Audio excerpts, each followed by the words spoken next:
Hello दोस्तों, quarter three results bank of Baroda के आए हैं और प्रॉफिट डबल हुआ है। एक्सपेक्टेशन से अच्छे नतीजे आए हैं बैंक ऑफ बड़ौदा के।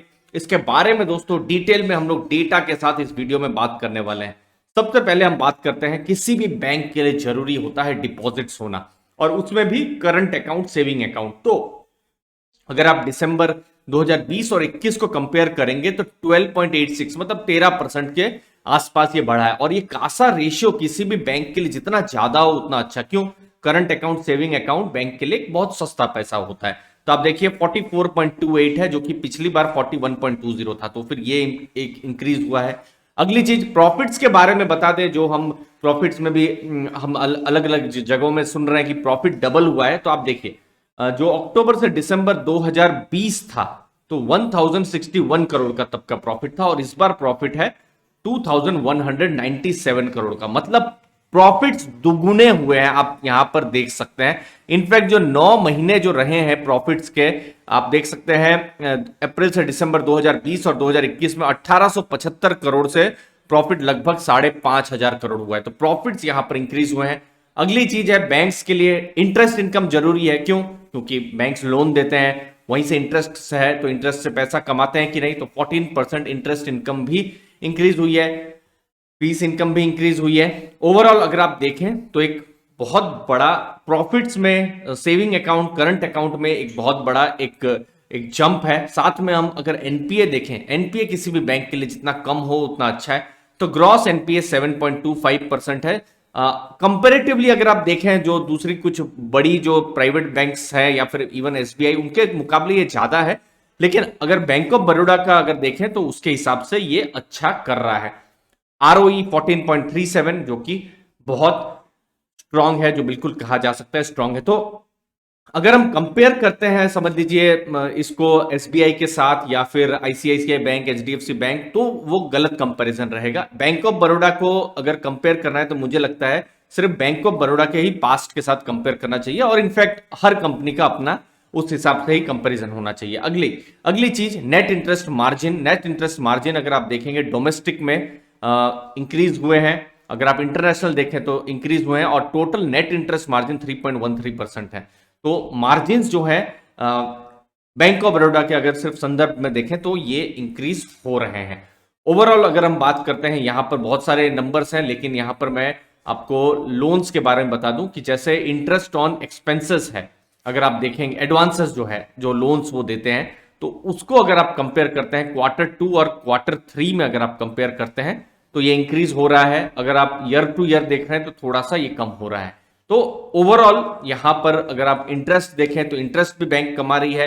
डिपॉजिट से अगर आप देखेंगे तो यहां पर थोड़ा कम कमा रही है, लेकिन बोरोइंग से वो कमा रहा है। तो ओवरऑल एक जो नंबर्स आ रहे हैं, जो ओवरऑल अगर आप नेट इंटरेस्ट इनकम देखें तो 14.38% है, जो कि एक स्ट्रॉन्ग इनकम है, जो कि बैंक अपने जो भी प्रोसेसेस से कमा रही है। हमने कासा के बारे में बात की, कासा में ग्रोथ हो रहा है।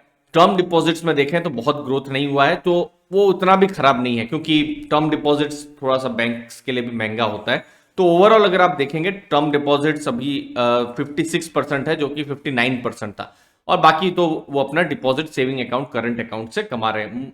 ज्यादा इंपॉर्टेंट है टोटल डिपॉजिट्स बढ़ रहे हैं कि नहीं। तो टोटल डिपॉजिट्स आप देखिए 9.54 लाख करोड़ से 9.78 लाख करोड़ है, तो थोड़ा सा जो है डिपॉजिट्स भी इंक्रीज हुए हैं। अब बैंक के डिपॉजिट्स के हमने आंकड़े देखे, एडवांसेस क्या लोन दे पा रहे हैं कि नहीं दे रहे हैं। तो लोन में भी अगर आप देखेंगे, अगर आप क्वार्टर ऑन क्वार्टर देखें या ईयर ऑन ईयर देखें, तो रिटेल लोन की तरफ पूरा फोकस है। जैसे आप देख सकते हैं होम लोन है, ऑटो लोन है, personal loan, gold loan. In fact हम देख रहे हैं कुछ पब्लिक सेक्टर बैंक्स वहीं पर ही फोकस कर रहे हैं। कॉर्पोरेट लोन आप देखेंगे लगभग मतलब बराबर ही है। और अभी हर बैंक का वही है कि बहुत ज्यादा फोकस अभी रिटेल लेंडिंग पर किया जाए, और वही यहां पर भी हो रहा है। बट फिर भी bank of Baroda compare to बाकी जो बैंक्स हैं उनके कंपेयर में फिर भी कॉर्पोरेट लोन्स ये देते हैं। देखिए आप यहां पर देख सकते हैं कॉर्पोरेट लोन अभी दिसंबर 2021 में 44.4 है, जो कि थोड़ा सा कम हुआ है 46% से 44.4। फोकस कहां पर है? रिटेल में 20.5 से 21.2, एग्रीकल्चर में 15.2 से 16.2। अभी भी कॉर्पोरेट नंबर बहुत बड़ा है अगर आप देखें, क्योंकि पास्ट में कॉर्पोरेट्स को बहुत सारे लोन दिए हुए हैं, लेकिन बहुत सारे बैंक्स ने, ये मैं कुछ 6 7 8 साल पहले बात करता हूं कि बहुत सारे कॉर्पोरेट लोन्स दिए थे पावर सेक्टर में, इंफ्रास्ट्रक्चर सेक्टर में, तो एनपीए हो गए। तो अब बैंक थोड़ा सा कतराते हैं इन सब लोन्स के पीछे। तो अभी जो स्ट्रेटेजी है, जो बिल्कुल दिख रहा है डेटा से, आंकड़े से, home loan, auto loan, personal loan, वहीं पर ही फोकस है और वहां पर ग्रो भी कर रहे हैं।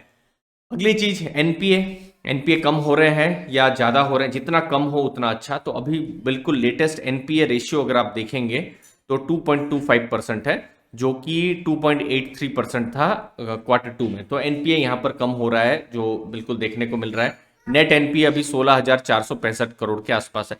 तो ओवरऑल ये एक टर्न अराउंड स्टोरी जैसा बन रहा है, जो हमने स्टेट बैंक के केस में देखा, बैंक ऑफ बड़ौदा के केस में भी एक तरीके से टर्न अराउंड स्टोरी जैसा बन रहा है। अब तो बैंक ऑफ बड़ौदा के साथ विजया बैंक और देना बैंक भी मर्ज हो गए, तो अभी तो 3 बैंक है ये।